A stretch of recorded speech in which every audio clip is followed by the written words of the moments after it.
Voilà, maintenant je vais essayer de vous expliquer concrètement quelles étapes euh, vous allez pouvoir proposer à votre enfant pour tracer ses lettres, pour tracer ses mots et que ce soit ni trop facile et surtout pas trop difficile.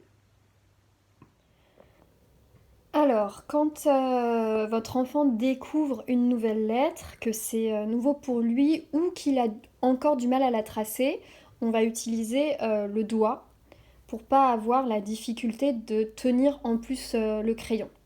Donc par exemple, si on reprend du début, on avait E. Vous voyez, voilà. Et du coup, ça permet ensuite, si on s'est trompé, d'effacer, de pouvoir recommencer. Voilà.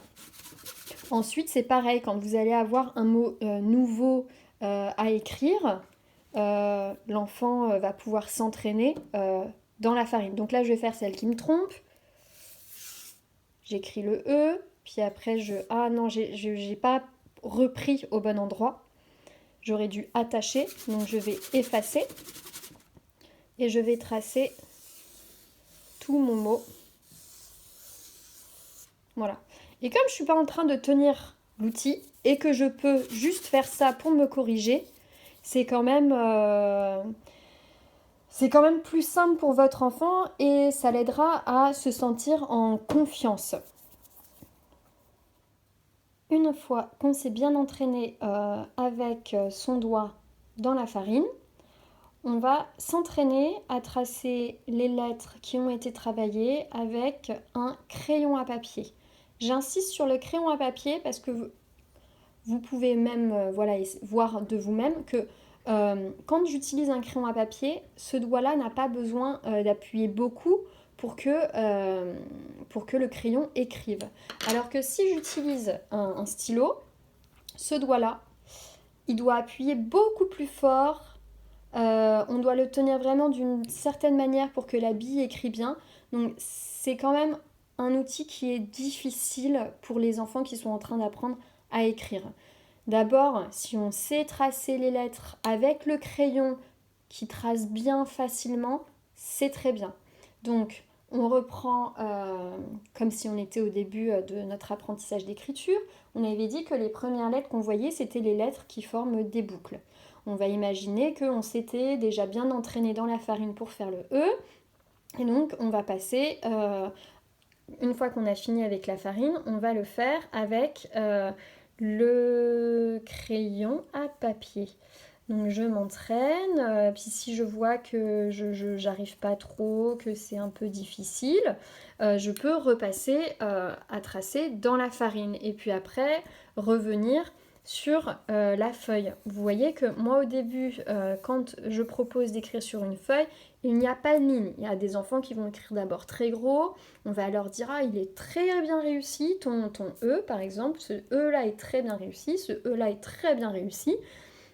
Montrez-leur les lettres qu'ils ont très bien réussies et après les inviter à faire des lettres plus petites, mais sans ligne encore.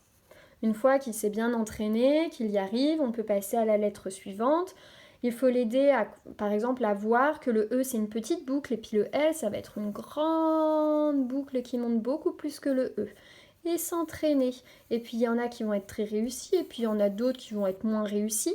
Alors pointez avec un petit crayon vert, vous leur dites ah celui-ci il est vraiment réussi, celui-ci il est vraiment réussi.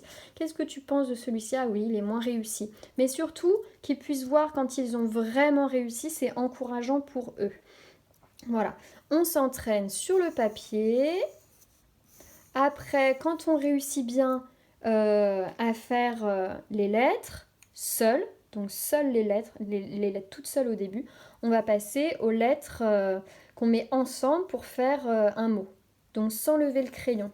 D'ailleurs, avant de passer à ça, on va pouvoir s'entraîner à écrire la lettre, enfin le mot, pardon, le mot d'abord dans la farine. Et ensuite, repasser sur la feuille. Et invitez votre enfant à le faire de plus en plus petit s'il y arrive. Et toujours lui montrer ceux qui sont mieux réussis. Moi par exemple, je trouve que celui-ci est plus réussi que celui-là. Ensuite, quand vraiment il y arrive bien, qu'il est à l'aise pour tracer les lettres, on peut passer aux lignes. Ne faites pas avec des lignes toutes petites parce que ça va être vraiment difficile pour l'enfant au début. Donc, l'avantage des lignes, c'est que les lettres que les lettres soient à la bonne taille et surtout donc déjà qu'elles soient à la bonne taille et surtout de leur faire voir que par rapport aux lignes, il y a des lettres qui montent beaucoup pour aller jusqu'à la deuxième ligne et d'autres qui restent entre deux lignes et aussi d'autres, bon là on va dire que c'est plus tard dans notre progression, par exemple la lettre Q, des lettres qui descendent jusqu'à la ligne d'en bas. Voilà, mais c'est après s'être entraîné sans ligne. Donc voilà une dernière information sur laquelle j'ai vraiment envie d'insister, qui me semble être l'information la plus importante. Surtout prenez le temps. Là, tout ce que je vous ai montré, c'est pas quelque chose qui va se faire en une journée, en une après-midi, en une semaine. Il faut vraiment laisser à votre enfant le temps d'abord de s'entraîner sur les mêmes lettres avant de lui en donner des nouvelles.